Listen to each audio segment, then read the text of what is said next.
What's up people, welcome back to the channel. If you're new around here, my name is Jatz and on this channel I talk about money, entrepreneurship, Amazon FBA mainly, and just in general around business. So if any of those topics interest you, then you can go watch all the other videos of mine, because this video is not going to be me teaching about or talking about any of these things except Amazon FBA, and I'll be sharing why I'm tired of Amazon FBA. I'm gonna start the video by doing a quick recap of 2023 and share with you guys how it went. Then I'll talk about the goals I have set for myself for 2024, and I'll share with you guys how exactly I set them as well. And then I will talk about why I am tired of Amazon FBA. And here's the timestamps for each and every part, so if you would like to skip around, you can go ahead and do that. But if you wanna just sit and chill with me throughout the video, then let's get started. So let's start with 2023. I made a post on Instagram just yesterday, which was, today's the 1st of Jan, so yesterday was 31st of December, and I spoke about why 2023 was the hardest year of my life in my existence of 24 years on this planet. For most people, it might be a success, because this year, if I talk about the good things, which is what I will start by talking about, which is I gained over 200,000 new followers / subscribers overall in my personal brand. I also hit 1 million in total income since I started my journey, which was from 2020 till 2023, so in 3 years time. I also launched Socio, my own software, Amazon FBA software that allows people to find products for Amazon FBA wholesale. And I also did so many other things, such as I flew out my entire team to Portugal at the start of the year for us to just work from there and just enjoy our time, as well as be outside of the current environment we are in. I also hit my first cricket century. That's like a personal goal. And there were so many good things throughout the year, but the reason why it was the hardest year of my entire life is because I was dealing with a legal case against me by someone which I trusted a lot. And that went on from literally all the way from June till December. Just at the end of December, it finally came to an end. So it was around 7 or 8 months of my entire year. And those 8 months not only gave me the most stressful nights, but it was the time where I couldn't focus on any of my businesses. And due to that, some of my businesses actually made a loss. Most of my businesses didn't even hit the targets that I set for myself at the start of 2023. And I feel like what I've gone through in just 2023 is what some people may go through in like 5 years of their business journey. And in a way, I'm grateful for that, because I'm able to 10x my personal growth as an entrepreneur in just 1 year, or 5x.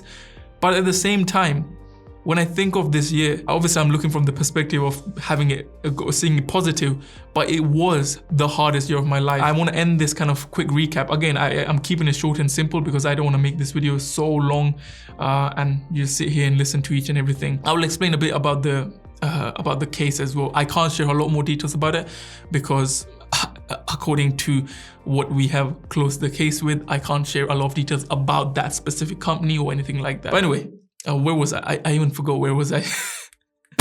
All right, I remembered. So I ended the post yesterday where the second last paragraph or sentence was that God only puts you through tough times if He has planned greater things for you. So whatever you're going through right now is basically preparing you for those things that He's planning for you. And that's kind of what I have been looking at my 2023 year as. And I feel like the only reason why we went through those tough times is because God probably has a plan. And even if you had the worst year, or 2023 wasn't the year for you, just look at it from a perspective of positivity, or not even positivity, but more in the sense that, you know what, there is always two sides of a coin. If you keep looking at the negative side, you will always, what you focus on expands. If you focus on the negativity or negative parts, you'll only see the negative parts in your life, even in 2024. But if you change your perspective to something positive, you will see a lot more positive things coming into your life. And that's not because you don't have anything negative coming, it's just that you're focusing on the positive. So that's that. Now, talking a bit about the case. So this case started because I basically went into a contract that I didn't even read properly, because I trusted that person so freaking much, or at least it was a friend, like a bond was friendship bond. So I decided to just trust that person. Didn't take any legal advice from from a lawyer or a solicitor in regarding to that contract. I signed it, and when we signed it, or prior to signing it, I even told that company that, hey, look, I'm going to do this like this with you, but in the future, this is what my plans are. And I'm going to do it that way. And it was verbally agreed as well. But when it came to end of the contract, I decided to send a message to the company saying, hey, look, the contract's coming to the end and I'm gonna go my way and I'm gonna do the things that I want to do. If I want to come back to this, then I will. And I was acknowledged with like a message as well, you can say an emoji, right? From that company. And for me, that was like, cool, this is done. And now I move on to the next phase of my life. And after 3 months, I get a legal notice sent. Obviously, no, I had a call with that company, and that company was like, oh, if you still don't keep paying the fee, we're gonna take legal charges against you or legal action against you. And I'm like, wait, we literally agreed on this, and now you're coming back to this. And then I was like, you know what, if you want to go that route, you can go ahead. And so then that company did proceed with legal things, and then we started going back and forth. I had to get a legal solicitor to basically take care of that and pay a lot of money in legal fees. And at the end, that whole thing ended, but it took 8 months, literally June till December. It took that long. And now, again, I can't give any information about the company, what was the contract about, what was the company, anything such that, but that's what happened. And so one or few lessons I will tell you to learn from my mistake is that one, never, ever trust any person, even if that person you know for the longest or you are close with, never trust. And if you're signing a contract, read it 10 times. I'm a person who still sometimes don't end up reading the whole contract. And then I'm like, I'm not gonna sign this. Well, at least now I don't sign anything until I read it. I've got legal advice. So make sure you don't sign a contract that you haven't read. Make sure you get legal advice on the contract. Yes, it might cost you a bit, but at least you know what you're getting into, because some of the things that might be added into contract, you may not understand because you don't have any law background or you don't know anything about the laws. So that's why I would always recommend you get some advice from a legal person. Anyway, that was the short recap of 2023, and due to all of this, I couldn't even hit the goals I set for myself. Which brings me to the next part of this video, which is the goals I've set for myself for 2024. Now, every year I do like to share my goals. I used to be skeptical about sharing goals before you achieve them, just because I feel like when you share it to someone, it's for some reason does a reverse jutsu, sorry. I don't know why I just jutsu, but it literally gets harder when you have told the goals rather than when you have kept it yourself. Some people look at it in the perspective that when you share your goals, you keep yourself accountable, but sometimes that works, sometimes it doesn't. But anyway, I don't care about any of that. I choose to share my goals.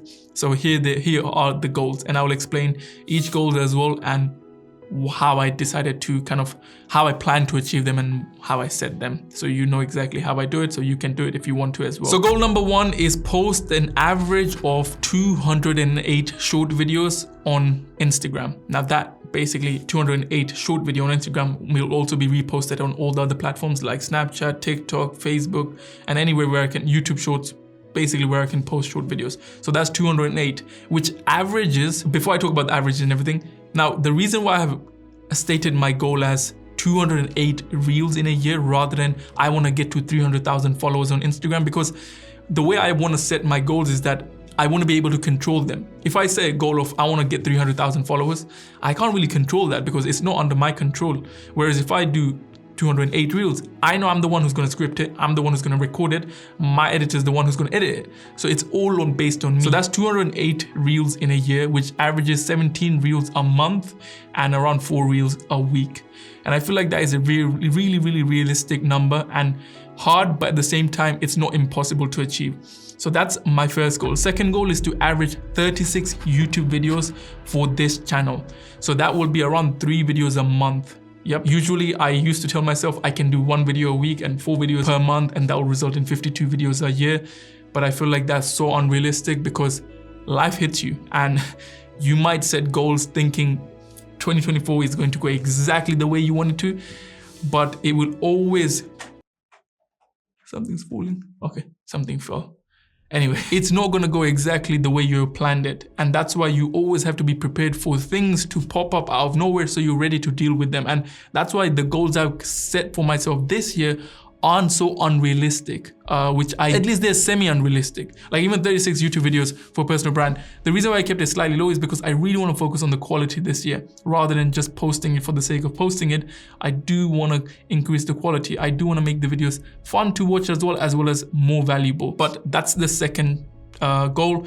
The third goal is again a YouTube goal, but it's for Socio. So I also create videos on Socio account on YouTube where basically it's all really technical videos around Amazon FBA wholesale. So if you just go, or if you just, I'll show you on the screen right now, but you can go on YouTube and search up for that channel. And on that channel, you will find weekly 3 videos. So in a year, that's the third goal, 36 YouTube videos for the Socio channel as well. Now on that channel, I obviously don't really make really edited videos. They're more like me recording on Loom and then I just post it. Now these are average, by the way. So the goal is to do more than that, but not less than that. So that's the third goal. The fourth goal is to help 500 people start an Amazon FBA business. Now I do have something called the 6-Figure FBA Launchpad, which I generally don't let anyone just enter. It only opens once or twice or thrice throughout the month and not every single time. My goal is to help 500 people start an Amazon FBA business and help them get to 10K a month, which again quarterly comes to I think 125 people and monthly comes to around 42 people. So that's goal number 4. You might be seeing like all these goals that I've set, except the next one, are really dependent on me. These are goals that I can control and I can sort of, obviously 500 people start an Amazon FBA wholesale business, I can't control, but I can control and look at the stats on like, okay, am I hitting this number in order for me to reach the number I've set at the end of the year? If that makes sense. But that's the fourth one. The fifth one is to reach £85,000 per month in sales selling on Amazon by Q4. Now, since I started my journey of Amazon FBA, I've never been able to really scale, or I actually never chose to scale my Amazon business because of the fact that every time I made profit from my Amazon business, or whenever I made profit, most of that money I used to spend in other things such as building Socio or trying out something new, doing something different, because I felt like when you scale a business to a certain level, you have to put in that much time and effort and all those things as well. And I really didn't wanna. I want to build a business that makes me X amount of money and I can just make money on autopilot, right? And that was the kind of goal with Amazon FBA. But now I do want to scale it to at least £85,000 per month and still be able to manage it really with around 4 to 5 hours a week rather than a lot of time. I feel like I can do it at £85,000 per month as well because I have a team member who does, 2 team members who do manage it as well. So I feel like it's still not going to be too much work, but after that, I don't know if I'm going to scale it beyond that. Again, once I reach there, I will let you guys know. But this is definitely a goal that isn't, again, relied on me. It's relied upon external factors. Now, there is one way I've broken this goal down is that every month I should increase my sales by £8,000, which is not easy to be honest, because £8,000 in sales could mean 2 good products or 1 good product added to my inventory every month. And adding a new product to inventory also means you have to spend more money to buy that product as well. So as your inventory goes up, you have to spend more money to basically restock your inventory and stuff like that. Yes, you do make more profit, but then you also have to spend more money as well. And so that was my 5th goal. My 6th goal is to read 12 books in 2024, which will be averaging 1 book a month. And finally, the last goal, and that is a goal related to last year, which is last year I set myself a goal of going 200 days to the gym. And this year I'm going to increase it to 250 days because I feel like now not only I'm in the best shape of my life, but I'm also in a place where mentally I'm prepared of going to the gym every single day because I've been doing it for the last 3-4 months now consistently. And even before that, I've been doing it semi-consistently, but last 3-4 months, it's been proper, like 5 days a week consistently. So I'm prepared for it, I'm ready for it. And that's why this year it's going to be even better for my health and fitness. And really guys, one thing you have to remember is that no matter how much money you make, no matter how big your house is, no matter how good or how many cars you have, if your health and fitness is not on point, then all of that is pointless. Because if you're in bed and you have a good house, you have an amazing car, you can't enjoy any of that if you're not in good health. So that's why please focus this year on at least your health. Don't worry about getting abs, even though I worry about them. Just focus on at least eating healthier, doing some sort of workout, at least do 10K steps a day. Like I every day like literally, let me pull up my phone right now and show you guys. This is my last week's average. I don't know if you guys will be able to see, but I will try and take a screenshot and show you guys. But my last week's average is 71,000 steps, 3,657 calories burnt, 49 kilometers walked, and 12 hours spent on walking. These are stats that I'm sure it's just from walking. I burned almost 4,000 calories from just walking. And so people really overcomplicate being healthier. They think, oh my God, I have to go to the gym, I have to work out intensely. No, do the small things. Start simple. Keep it simple. I think that's also a good way to think about life. We always tend to overcomplicate things instead of just starting simple. But that's the last goal for me. And I'll give a bonus goal, which I was thinking whether I should share or not, but this is the actual last goal, and that is to get an official relationship and maybe get engaged to have Mrs. Jatz. But yeah, so these are the 8 goals, including the bonus one, that I've set myself for 2024. Now, how did I go about creating these goals? I just look at 3 things: health, wealth, and relationship. So in health, what am I doing? I'm going to the gym. Wealth, all the things you saw apart from going to the gym and reading book are all related to wealth building. All my businesses, that literally everything I do there is related to my businesses. And the last one was relationship, which was get officially in a relationship. Now, some people might say, but Jatz, what about spending time with your family and stuff like that?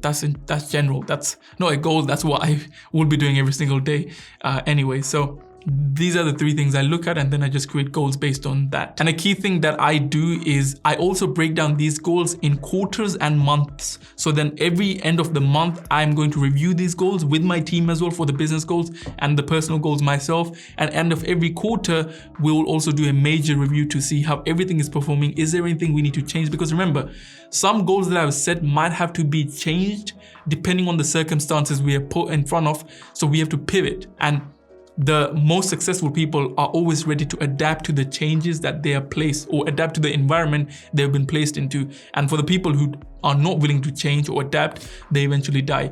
So that's my kind of 2024 goals and my mindset of how I set these goals and all these things. But anyway, now the last and final part, which is why I'm tired of Amazon FBA. So I started Amazon FBA wholesale end of 2020. And since then, I have been doing Amazon FBA, but I also have been creating videos around it on my YouTube. And prior to 2020, end of 2020, I also made videos around side hustles. Oops. There's a call, I have to do a call with my students because I have a weekly Monday call with my students on the 6th of April Launchpad. But anyway, I have 5 minutes. I'll go on that after. Anyway, prior to end of 2020, on this channel, I made videos around side hustle, around personal improvement, around mindset, and the videos that I genuinely liked talking about and making. But after 2020, or at least 2021 onwards, maybe it was my fault, but I love teaching around Amazon as well. So I used to post a lot of videos around Amazon since 2021 till 2022 and 2023. Now, the problem is that whenever I post a video not Amazon related, people just don't tend to click on it. And I feel like the way my channel has gone is that people are not now following me for me, but instead for Amazon FBA. So whenever I post about Amazon FBA, they'll click on it. And when I don't post about Amazon FBA, they won't click on it. And that's not the space I want to be in. That's not the community I'm trying to build, or that's not the personal brand I want to build. I want to be able to do challenges around self-improvement, around money, around things that I really want to do as well. And the way this YouTube algorithm works is that if I have 250,000 subscribers and it's going to show the video first to them, if they don't click on it, then the video is not going to perform overall in general. And the reason why I do care about performance, most people say I don't care about views and likes, is because, to be honest, if I'm spending hours on a video and then I post it and then it does not get the views or the actual engagement for the video, then I will be demotivated and I'll be like, why am I spending that much time and effort into something that's not even going to perform well, when at the end of the day, I'm doing everything for that video to perform well for you guys. So that's the reason why I'm sort of tired of making and in general, I'm tired of making videos around Amazon FBA and teaching about Amazon FBA. Now, don't get me wrong, I will still continue to make videos around Amazon FBA and teaching about Amazon FBA, any new things I learn and stuff like that.